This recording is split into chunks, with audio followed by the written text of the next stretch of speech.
Hello everyone, welcome back to our channel. Today I will show you how to back up your game files in Steam.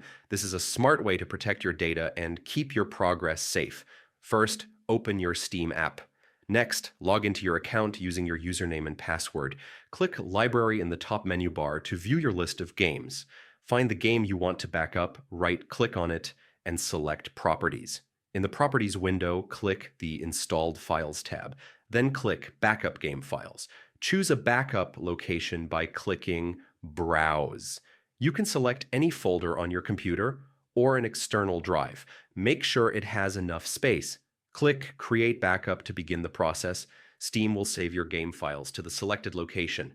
And that is it. You have just backed up your game files in Steam. This gives you peace of mind and helps you stay prepared. Thanks for watching. Do not forget to subscribe to our channel, and I will see you in the next video.